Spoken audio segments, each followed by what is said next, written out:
우리나라 사람들은 진영 논리에 갇혀서 아주 흑백 논리가 유독히 강합니다. 내 편, 네 편을 가릅니다. 그래서 내 편은 어떤 말을 해도 다 용납하고 네 편은 어떤 말을 해도 수용하지 않습니다. 참 신기하게 우리나라는 너무너무 흑백 논리가 강합니다. 자, 여기에서 가까운 중국만 하더라도 모택동 정권이 굉장히 이 중국의 발전을 20년이나 늦추었던 그런 나쁜 정권이라고 모든 사람들이 그렇게 이야기할 때에 모택동 정권이 실각하고 그 다음 등소평이 등극합니다. 자, 모택동은 문화혁명과 대약진 운동으로 중국의 발전을 20년이나 후퇴시켰다라는 평가가 아주 지배적이었습니다. 자, 그런데 그 다음에 등장했던 등소평은 자, 이 모택동 사후에 그를 격화시키는 일들이 여기저기에서 일어났고 민심은 흉흉했습니다. 그때 등소평은 딱 한마디를 하면서 그렇게 분열된 국론을 딱 하나로 모았습니다. 그가 했던 말이 뭐냐 하면 07과삼이라는 말입니다. 사람은 누구나 다가 공이 있고 과가 있을 수 있다. 인간은 신이 아니기 때문에 반드시 명암이 엇갈린다. 그러므로 공은 공대로 인정하고 과는 과대로 인정하면서 후대들에게 교훈을 삼으면 된다라고 말하면서 분열된 국론을 딱 하나로 모았습니다. 자, 그런데 우리나라를 한번 보십시오. 건국 대통령이었던 이승만 대통령에 대해서 대부분의 국민들은 독재자로 각인되어서 그를 실패자로 기억합니다. 사실 이 대한민국의 현대사에 이승만 대통령이 이바지한 공로는 지대합니다. 여러분들이 몰라서 그렇죠? 건국 대통령 이승만의 새로운 평가가 재조명되어야 합니다. 그런데 많은 사람들이 이승만 대통령에 대해서는 나쁜 대통령, 독재하는 대통령 이렇게 나쁘게 각인되어 있습니다. 박정희 대통령에 대해서도 마찬가지입니다. 18년 6개월 동안 대한민국의 국정을 책임지면서 새마을 운동을 통해서 국민의 의식을 바꾸었고 국민들로 하여금 국가 발전에 자발적으로 동참하게 했습니다. 역사상 유례없는 기적적 수출 증대를 이루었고 중화학 공업 정책을 펼치면서 우리나라를 농경사회에서 선진 산업 대국으로 도약시킨 장본인입니다. 그런데 좌경하에 빠진 대한민국은 그의 공로를 과소평가하고 오직 군부 쿠데타라는 덫을 씌워서 그의 공적을 폄훼합니다. 자, 우리나라 사람들이 만일 공을 공대로 인정하고 과를 과대로 인정하면서 후대들에게 교훈을 삼을 수 있다면 얼마나 좋을까요? 그러나 우리나라는 그렇지 않습니다. 특별히 의식의 사각지대에 있는 젊은 청소년들은 아무런 의식이 없어요. 그러나 자경하에 빠져있는 교육제도 때문에 아이들이 무조건적인 그런 좌경화의 그런 교육을 받게 됩니다. 자, 젊은 아이들이 이런 말을 합니다. 헬조선, 헬조선. 헬, 지옥이라는 말이죠. 우리나라라는 뜻의 조선. 그래서 우리나라는 헬조선이다. 지옥과 같은 나라다. 여러분들이 몰라서 하는 소리예요. 우리나라 지옥과 같은 나라 아닙니다. 우리나라 살기 좋은 나라예요. 우리나라 축복받은 나라입니다. 천지를 모르는 소리입니다. 헬조선이라고 말하는 사람들은 저 38선 이북으로 보내야 됩니다. 그런데 이 땅에 살면서 헬조선 아이들의 입에서 이런 소리를 무작위로 하고 있습니다. 한국 전쟁 이후에 한국은 10여 년 동안 1960년대 1인당 GDP가 100불 정도 됐습니다. 전 세계에서 가장 빈곤한 국가. 자, 저는 그때 초등학교를 다녔어요. 초등학교를 다닐 때 우리는 저 미국에서 원조온 강냉이 떡을 먹었어요. 예, 2시간만 지나면 강냉이 냄새가 저 밑에서 솔솔 올라오는 거 코를 벌렁벌렁 끓였습니다. 아마 그 시대에 살았던 사람들이 있을 거예요. 네. 그때 미국이 우리를 원조해 주지 않았더라면 이 나라가 과연 어떻게 되었을까요? 독립된 지 얼마 지나지 않아서 전쟁을 겪은 대한민국은 정치, 경제 말할 수 없는 혼란의 시대였습니다. 바로 그때 박정희 대통령이 집권하면서 이 극심한 가난에서 벗어나고자 수출 지향적 산업 정책을 펼쳤고 경제개발 5개년 계획을 이루었고 그로 말미암아 우리나라가 경제가 일어났고 그 이후에 88 올림픽 그 이후에 그리고 월드컵 이런 것들이 유치되면서 세계에 괄목할 만한 나라로 세워졌습니다.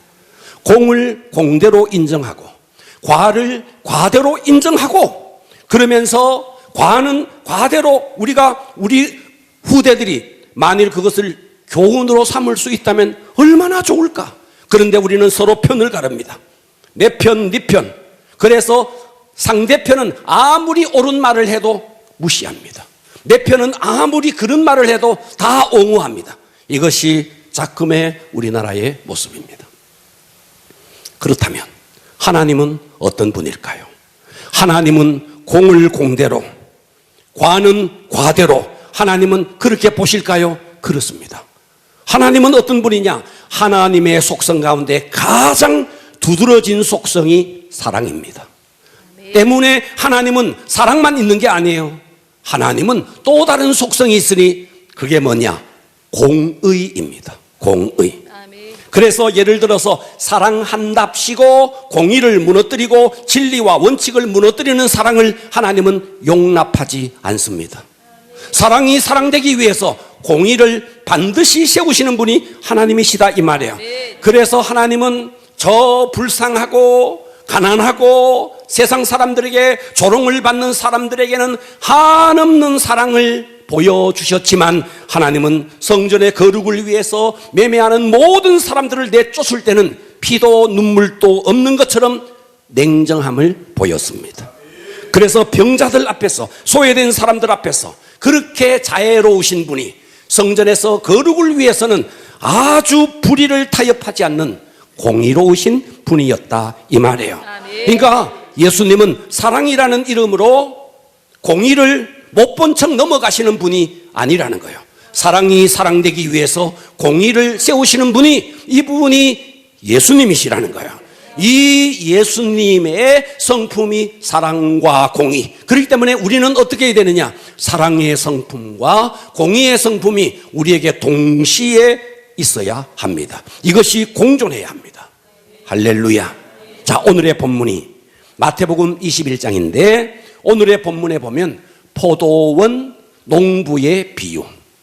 자, 제가 이 본문을 제가 선택한 기억이 없습니다. 아마 오늘이 이 설교가 제 처음 설교일지도 모릅니다.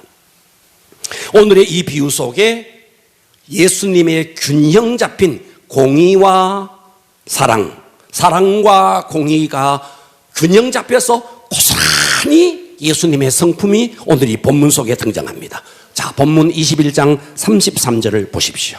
다른 한 비유를 들으라. 앞에 비유들이 있었는데 이어서 또 다른 비유를 예수님께서 말씀하시면서 한 집주인이 포도원을 만들어 산 울타리로 두르고 거기에 즙자는 틀을 만들고 망대를 짓고 농부들에게 세를 주고 타국으로 갔다. 여기서 한 집주인은 하나님을 의미합니다. 한 집주인 누구라고요? 하나님. 하나님을 의미합니다. 자, 이 하나님이 포도원, 자, 포도밭을 만들었대요.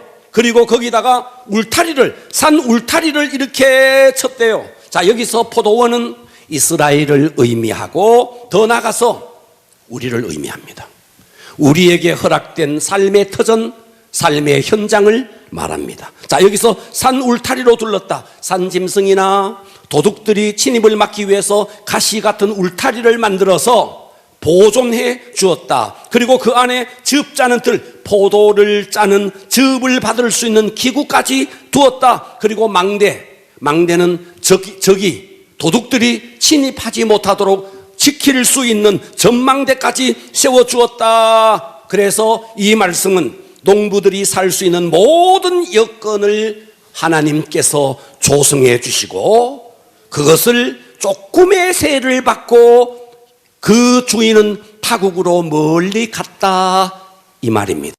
자, 이해되십니까? 아멘. 자, 농부에게 세를 받고 타국으로 멀리 갔다 이 말은 무슨 뜻이냐면, 자, 여기서 이 말씀은 1차적으로는 유대 종교 지도자들, 더 나아가서 모든 믿는 우리를 두고 하는 말씀입니다. 귀를 열어야 됩니다. 아멘. 오늘 이 말씀을 내게 주시는 음성으로 들어야 됩니다. 자, 여기서 세를 조금 받고 타국으로 멀리 갔다는 말은 하나님께서 우리의 삶의 모든 여건을 조성해 주셨습니다. 여러분의 직장, 여러분의 가정, 여러분의 삶의 터전을 하나님께서 다 조성해 주시고 멀리 타국으로 갔다 이 말은 일일이 간섭하지 않고 우리가 자율적으로 우리의 포도원을 농사 지을 수 있도록 자율권을 주었다 이 말이에요. 자, 34절 보십시오. 열매를 거둘 때가 가까움에 그 열매를 받으려고 자기 종들을 농부들에게 보냈대요. 이제 포도나무가 결실을 해서 이제 열매를 거둘 때가 되어서 종들을, 그 세를 받기 위해서 종들을 보냈는데 이 종들은 누구냐 하면 선지자들을 의미합니다. 종은 누구라고요? 선지자. 선지자를 의미합니다. 자, 35절. 그런데 선지자들을 보냈더니 이 농부들은 1차적으로는 유대인들을 말하고 지금은 우리를 두고 하는 말씀이에요. 이 농부들이 종들을 잡아 하나는 심히 때리고 하나는 죽이고 하나는 돌로 쳤다는 거예요. 하나님의 음성을 선포하는 주의 종들을 때리고 죽이고 돌로 쳤거늘. 36절. 그래서 주인은 다시 다른 종들을 처음보다 더 많이 보냈더니 그들에게도 때리고 죽이고 돌로 치는 이런 농부들이 악한 일들이 계속되었습니다. 자, 여기에 농부들은 아주 악한 사람들이었습니다. 주인이 모든 환경을 조성해 주었거늘 변망덕하게 해도 그 조금의 세를 받기 위해서 주인이 종을 보냈는데 그 종들을 다 죽여버렸다. 그래서 이 주인은 이 농부들에게 이제는 어떻게 하는가? 37절 후에 이제는 자기 아들을 보내요. 자기 아들을 보내며 이르되 그들이 내가 아들을 보내니까 내 아들은 존대하리라. 내 아들은 종은 그릇 다치고 내 아들은 존대해 주겠지 하면서 아들을 보냈는데 38절 농부들이 그 아들을 보고 이렇게 말합니다. 이는 상속자다. 이 포도원의 상속자다. 자, 저 주인의 아들을 죽여버리자. 상속자니 자 죽이고 그의 유산을, 이 포도원을 우리가 차지하자 하고 이에 그 주인의 아들을 잡아서 포도원 밖에 내쫓아서 죽여버렸다. 자, 여기서 아들은 누구를 의미합니까? 이 아들은 예수 그리스도를 의미합니다. 자, 이 말씀의 핵심은 하나님은 오랜 세월 동안 변질되고 타락한 이 이스라엘 백성을 위해서 선지자들을 보내서 회개를 촉구했지만 그 이스라엘 백성들은 선지자들을 죽여버리고 돌로 치고 그리고 여러 가지 아주 변망덕한 일을 했다. 그래서 하나님께서는 이제 드디어 자기의 아들인 독생자 예수 그리스도를 보냈지만 그들은 회개하지 않고 예수님까지 죽여버렸다.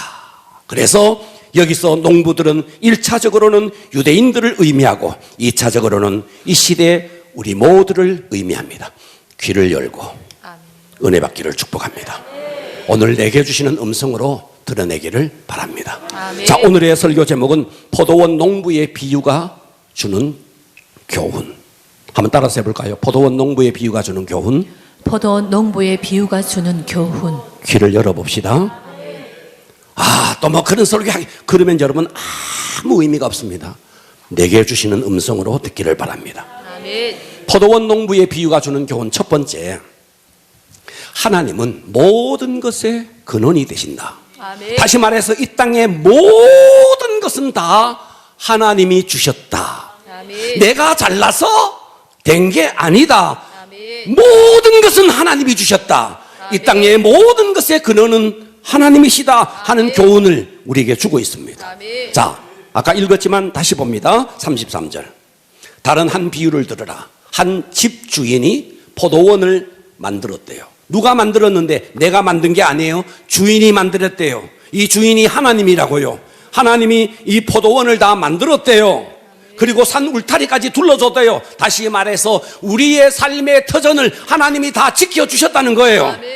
그리고 뭐라 그래요? 거기에 즙자는 틀을 만들고 전망대까지 세웠대요. 도둑이 들까봐 망대까지 짓고 농부들에게 조금의 세를 주고 자율적으로 이 포도원을 농사 지을 수 있도록 먼 타국으로 갔대요. 여기에 집주인이 농부에게 정성스럽게 포도원을 만든 후에 울타리를 짓고 즙자는 틀과 망대를 지어서 세를 조금 받고 먼 타국으로 갔다. 여러분, 이 땅에 하나님께서 주시지 않는 게 하나도 없습니다. 아멘. 여러분, 이거를요 깊이 믿으셔야 됩니다. 아멘. 그래서 야고보서 1장 17절 봐봐요. 온갖 좋은 은사와 온전한 선물이 다 위로부터 빛들의 아버지께로부터 내려온대요. 아멘. 아멘. 아멘. 여러분이 지금 가지고 있는 여러분 생명, 여러분 거 아닙니다. 아멘. 여러분 생명, 아이고 나는 오래오래 살래. 아니에요. 하나님이 오라 하면 가야 돼요. 이 생명이 내 거 아니라고요. 동의합시다. 아, 나는 천년만년 살고, 아니요, 안 됩니다. 하나님이 오라 끝납니다. 우리 지난주도 장례식 치렀잖아요. 그가 그렇게 가서 죽을 줄 어떻게 알았냐고요. 어떻게 알았느냐고요. 예? 어떻게 알았느냐고요. 물속에 들어가 뜨뜻하게 하려고 하다가 그렇게 돌아가실지 어떻게 알았느냐고요. 내가 지금 지난주 이야기하는 거예요. 누가 그렇게 죽을 줄 누가 알아요. 예. 여러분, 내 생명이 내 거 아닙니다. 여러분의 가정, 남편과 아내, 내 자식 아니에요. 하나님이 잠시 맡긴 거예요. 모든 생명의 근원은 하나님이시라고요. 아멘. 할렐루야. 아멘. 여러분의 직장, 내가 열심히 공부해서 내가 이 직장을 내가 얻었지, 내가 이 직장에 들어갔지. 여러분, 그렇게 생각하면 안 돼요. 하나님이 허락한 거예요. 아멘. 여러분의 직장도, 여러분 맑은 공기와 하늘, 저 하늘의 뭉게구름, 여러분 이 땅을 한 봐요. 우리가 만든 게 뭐가 있나요? 하나님께서 모든 것을 조성해 주신 것입니다. 아멘. 하나님의 것이라고요. 아멘. 여러분의 사업도 내가 열심히 해서 내가 그렇게 사업 자금을 들여서 했다고요? 아니요. 하나님이 하신 거예요. 하나님은 이렇게 아름다운 포도원, 아름다운 삶의 모든 터전을 우리에게 조성해 주신 분이십니다. 아멘. 그리고 21장 33절 하반절은 이렇게 말합니다. 농부들에게, 우리에게 새로 주고 타국으로 갔대요. 새로 주고. 아멘. 아멘. 여러분의 가정, 여러분의 직장, 여러분의 사업터 하나님은 우리에게 새를 조금 받고. 자, 여기서 새에 대해서, 새라는 것은요, 하나님이 그래 내가 너에게 이렇게 했으니까 새를 이만큼 내라, 이 새는 그런 새가 아닙니다. 여기서 새는 주인, 이 포도원의 주인이 네가 아니고 이 포도원의 주인은 하나님이다, 주인이 따로 있다라는 것을 인식할 정도의 새입니다. 아멘. 다시 말해서 이 새는 농부에게 부담 가는 새가 아니고 전혀 부담이 가지 않는 아주 소량의 새로서 이 포도원은 너 것이 아니고 너의 주인이 따로 있다라는 것을 인식할 정도의 아주 작은 새라고요. 아멘. 이해가 되십니까? 아멘. 그러니까 이 포도원은 거의 공짜와 같은 수준에서 집주인이 농부에게 준 것입니다. 자, 예수님 당시에 많은 부유한 유대인들이 해외 무역을 나갔습니다. 해외 무역을 나가면서 그 중에서 자기가 가지고 있는 포도원, 자기가 가지고 있는 농장을 아주 믿을 수 있는 사람에게 포도원을 맡기고 저 멀리 타국으로 무역을 갔던 상인들이 있었습니다. 예수님은 그들을 머릿속에 떠올리면서 그들처럼 믿는 사람에게 이렇게 포도원을 주셨듯이 하나님께서 우리에게 여러분을 믿기 때문에 여러분의 삶의 터전을 허락해 주신 것입니다. 여러분, 우리가 뭘 맡길 때 믿을 만한 사람에게 맡기지 믿지 못할 사람에게 맡기지 않습니다. 그렇기 때문에 여러분의 가정, 하나님이 여러분에게 믿을 만해서 여러분의 가정을 맡겼어요. 여러분의 자녀, 하나님께서 여러분을 믿을 만해서 여러분의 자녀를 하나님의 것인데 여러분에게 잠시 맡긴 거예요. 아멘. 할렐루야. 여러분의 자녀나 여러분의 직장이나 우리는 살아가면서 이렇게 말해요. 하나님, 왜 이렇게 내 삶은 가난합니까? 하나님, 왜 우리 집에는 이렇게 문제가 많습니까? 하나님, 왜 내 자식은 이렇게 나를 속썩이게 합니까? 하면서 여러분들은 하나님께서 여러분의 삶에 허락한 포도원에 대해서, 삶의 터전에 대해서 감사가 없다는 것은 이것을 주신 근원 대신 하나님을 망각했기 때문입니다.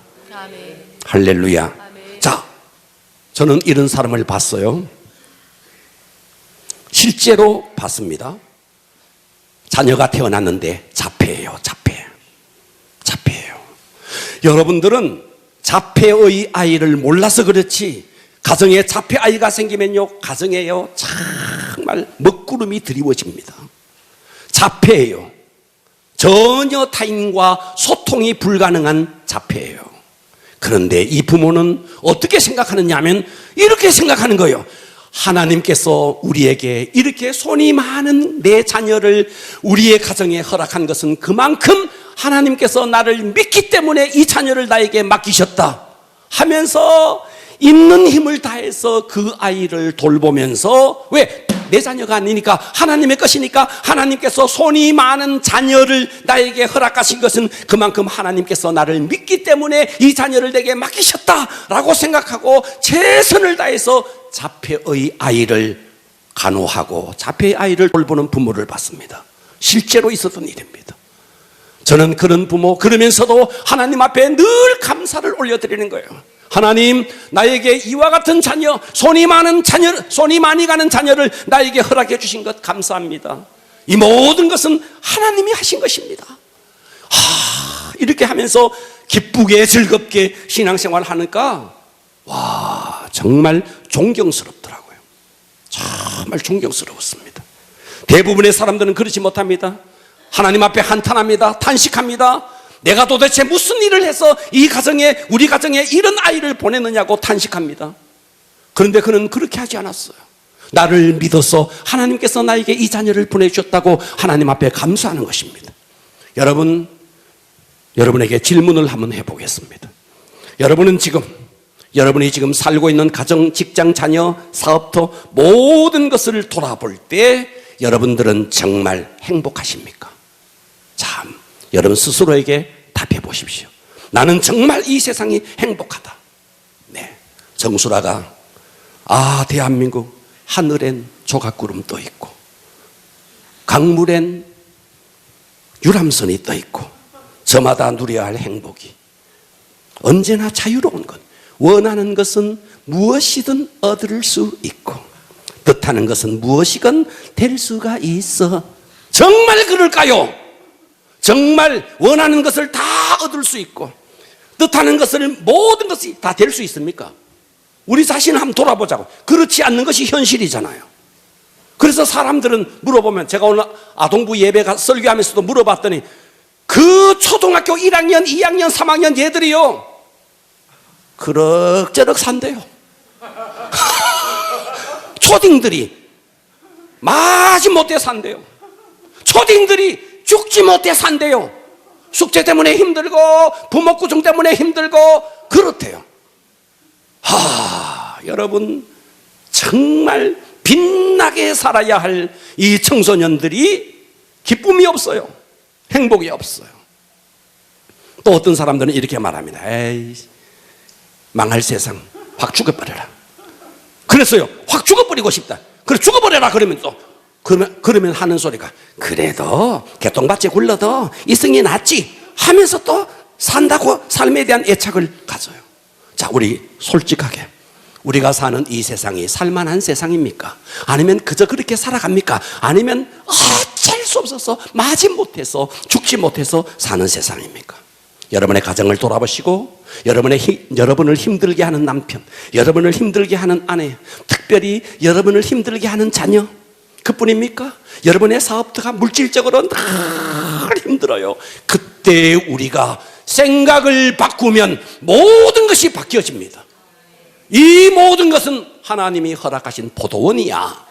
힘들고 어려운 것은 하나님께서 그만큼 나를 믿기 때문에 이 힘든 포도원을 나에게 맡겨주신 것이야. 내가 좀 전에 말했던 그 자폐를 가진 그 가정의 그 어머니가 그 자폐의 아들을 두고도 그렇게 감사하면서 눈물겹게 기도하면서 하나님 앞에서 은혜롭게 신앙생활할 때, 이야, 그 주어진 고통이 아닌 거예요. 그러니까 이 포도원을 짐으로 여길 것인가? 하나님께서 내 삶의 터전이라는 포도원을 주셨는데 이 포도원을 짐으로 여길 것인가? 아니면 사명으로 여길 것인가? 짐으로 여기면 여러분 평생 고통당하며 살아야 합니다. 그러나 포도원은 짐이 아닙니다. 포도원은 사명입니다. 할렐루야. 이 사명으로 여러분들이 인식할 때 여러분을 힘들게 하는 가정과 자녀와 여러분이 힘든 사업터 모든 것은 은혜입니다. 그렇기 때문에 우리는 어떤 상황 속에서도 감사할 수 있습니다. 할렐루야. 포도원 농부의 비유가 주는 교훈 두 번째, 하나님은 인내하시는 분이라는 것입니다. 하나님은 모든 포도원을 다 조성해서 농부들에게 줬어요. 그리고 새라는 것은 이 포도원의 주인은 네가 아니고 다른 주인이 있다라는 것을 인식하기 위한 새를 조금 주고 자율적으로 포도원 농사를 지을 수 있게 하시고 먼 타국으로 갔어요. 그리고는 진짜 주인이 누군지를 알기 위해서 종들을 보냈어요. 자, 34절을 봅니다. 열매 거둘 때가 가까움에 그 열매를 받으려고, 여기서 열매를 받으려고 하는 것은 진짜 이 농부들에게 부담 가는 열매가 아니에요. 이 포도원의 주인은 나다, 하나님이다 라는 것을 가르치기 위한 아주 소량의 세금이에요. 이해되십니까? 자, 그래서 종들을 농부들에게 보내니 35절, 농부들이 종들을 잡아 하나는 심히 때리고 하나는 죽이고 하나는 돌로 쳤거늘, 그래서 다시 다른 종들을 전보다 많이 보내니 그들에게도 또 그렇게 하였다 그랬어요. 농부들을 죽이고 때리고 돌로 쳤습니다. 다른 종들을 보냈더니 또 그렇게 하였습니다. 그런데 여기서 하나님의 인내심을 보십시오. 하나님께서 아름다운 포도원을 허락해 주셨습니다. 인간이 누릴 수 있는, 여러분이 누릴 수 있는 모든 포도원을 하나님은 여러분에게 허락해 주신 것입니다. 그런데 인간은 불순종했어요. 하나님의 뜻대로 살아야 하는데 하나님의 뜻대로 살지 않고 하나님께서 뜻대로 살아라고 종들을 보냈는데, 그래서 메시지까지 주셨는데 그 종들의 메시지를 막 무시했어요. 강단에서부터 하나님 뜻대로 살아라고 수없이 메시지를 선포했는데도 무시했어요. 때로는 핍박했어요. 종들을 때리고 죽였어요. 그래서 37절 후에 자기 아들을 보내며 이르되 그들이 내 아들은 존대하리라 하였더니 농부들이 그 아들을 보고 서로 말하되 이는 상속자니 죽이자, 그의 유산을 차지하자 하고 이에 잡아 포도원 밖에 내쫓아서 죽였다. 자, 하나님은 아들까지 주셨는데 농부들은 아들은 상속자니까 죽여버리자 했다는 겁니다. 자, 여기서 맡은 자의 탈선은 언제 시작되는가? 귀를 기울여 주십시오. 아멘. 여러분의 가정, 여러분의 직장, 여러분의 사업터 하나님이 조성해 준 겁니다. 이거를 깊이 인식하셔야 됩니다. 아멘. 그러면 이 모든 것이 하나님께서 나에게 조성해 주신 것인데 우리 믿는 자의 탈선은 언제부터 시작되느냐 하면 이 맡긴 것이, 이 직장이, 이 포도원이, 이 가정이, 내 자녀가 내 것이라고 인식하는 순간부터 탈선이 시작되는 것입니다. 하나님은 우리에게 생명을 주셨습니다. 가정도 주셨습니다. 아멘 합시다. 자식도 주셨습니다. 물질도 주셨습니다. 여러분의 직장, 여러분의 사업터를 하나님께서 다 주셨습니다. 우리는 뭔데? 맡은 자라고요. 우리는 뭐라고요? 맡은 다시 말해서 청직이라고요. 우리는 뭐라고요? 하나님의 포도원의 머슴이라고요. 이 땅의 것은 내 것이 아니에요. 다 하나님의 것인데 우리를 충성되이 여겨서 포도원을 거의 공짜에 가깝게 우리에게 주셨다 이 말이에요. 아멘. 이 땅에 내 것이 뭐가 있나요? 봐봐요. 내 생명이 내 건가요? 내 거 아니에요. 나의 남편, 나의 아내, 내가 죽어봐요. 내 아내는요 다른 데 시집 갈 수 있어요. 내가 죽어봐요. 내 이름으로 등기된 저 집 내 거 아니에요. 그래서 누가복음 12장 20절은 이렇게 말해. 하나님은 이르시되 어리석은 자요 오늘 밤에 네 영혼을 도로 찾으리니. 영혼을 하나님이 부른다는 거죠. 영혼을 찾으리니. 그러면 네가 그동안 준비한 그 모든 것이 누구의 것이 되겠느냐? 모든 것이 한순간에 날아갑니다. 그래서 우리는 빈손으로 왔으니까 빈손으로 가는 것이 진리예요. 아멘 합시다. 네, 진리예요. 그래서 하나님께서 허락한 이 모든 것의 주인이 하나님이다라는 것을 우리에게 계속 상기시키기 위해서 세를 조금 내게 한 거예요. 세. 이 세가 뭔지 아십니까? 이 세가 11조예요. 아멘. 이 세가 11조라고요. 하나님께서 우리에게 생명도 주시고 가정도 주시고 직장도 주시고 이 모든 것이 내 것인데 너에게 준 거야. 그래서 이것이 하나님의 것이다라는 것을 인식하기 위해서 10분의 10이 다 하나님의 것이지만 우리는 11조에 대해서 오해하지 말아야 됩니다. 11조에 대해서 사람들이 이렇게 오해해요. 어떻게 오해하느냐 하면 10분의 9는 내 거, 10분의 1은 하나님의 것. 그래서 10분의 1은 하나님께 드리고. 아니에요.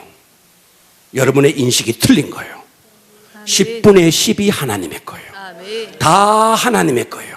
아멘 합시다. 아멘. 다 하나님의 거예요. 다 하나님의 거예요. 여러분의 생명, 여러분의 직장, 여러분의 건강, 여러분의 자녀, 여러분의 가정 다 하나님의 거예요.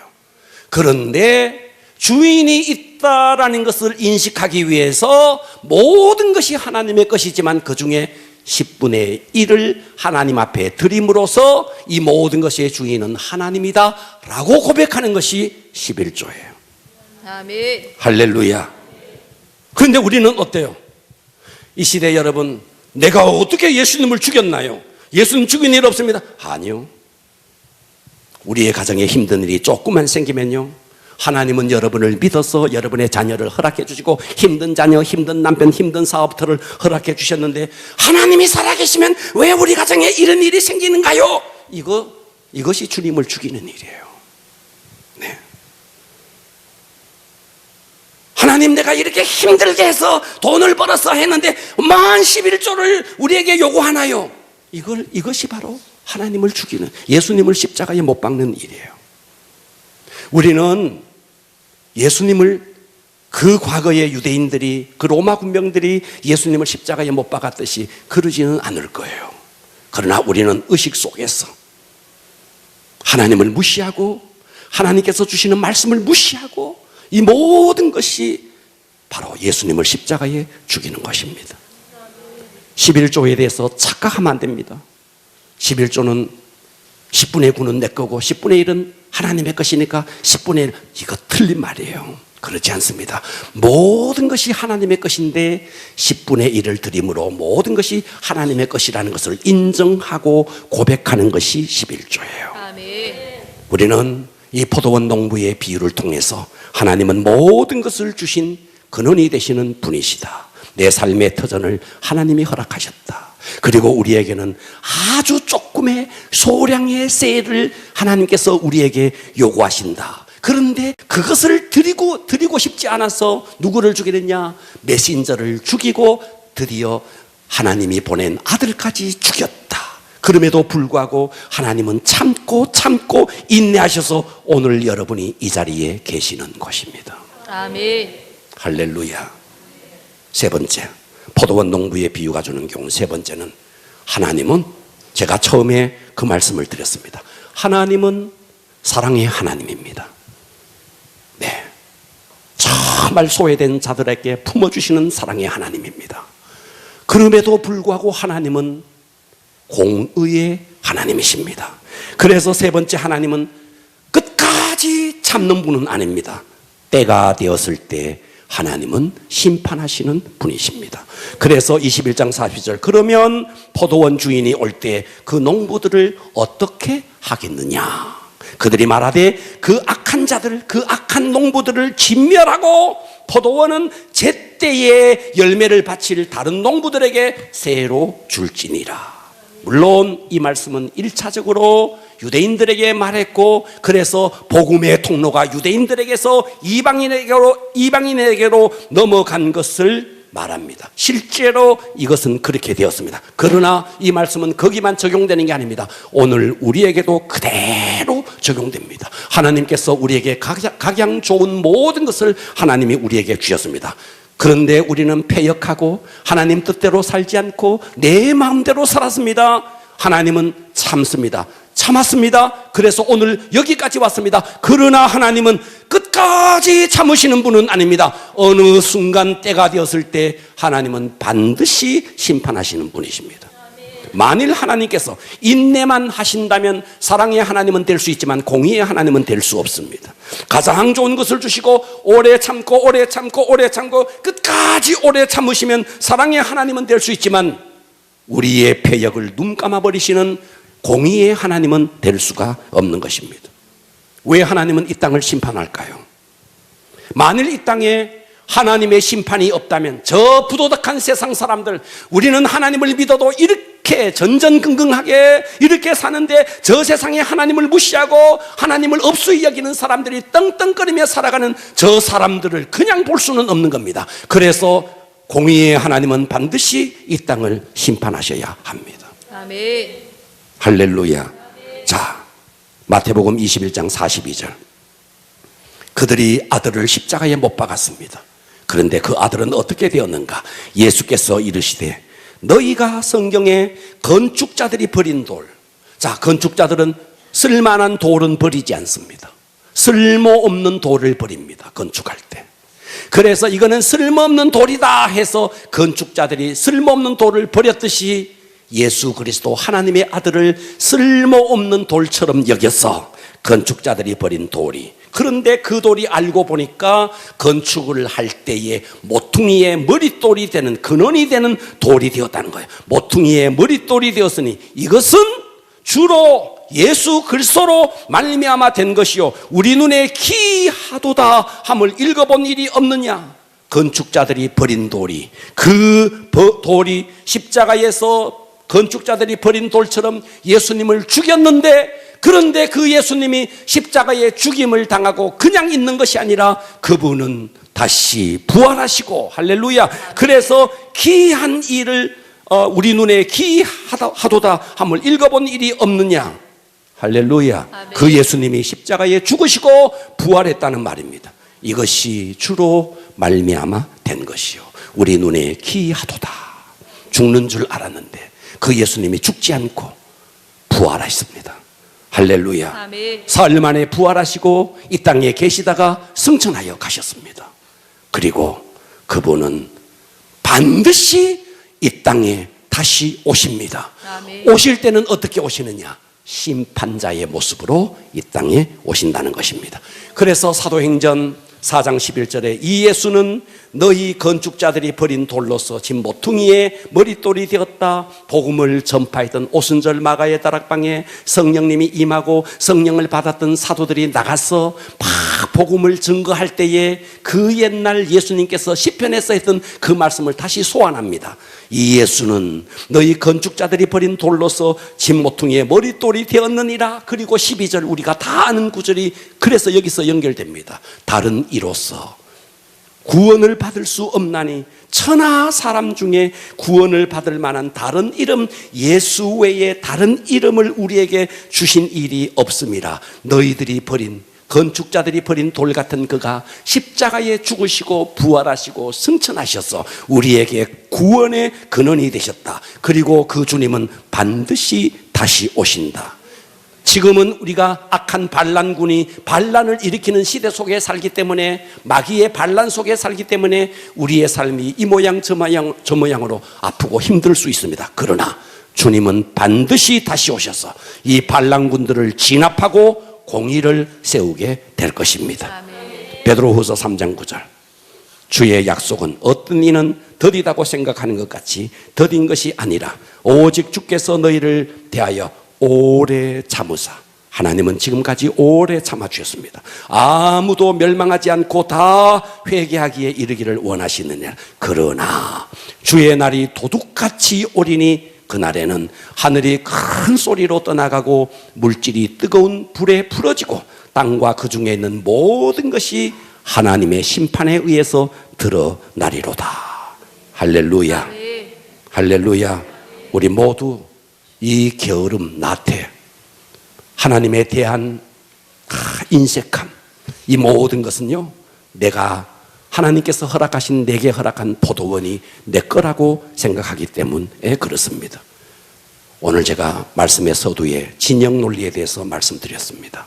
하나님은 진영 논리에 갇히지 않습니다. 하나님은 사랑이시고 더불어 하나님은 공의의 하나님이십니다. 아멘. 우리를 끝없이 사랑하시지만 끝까지 불의와 패역을 그냥 보시는 분은 아닙니다.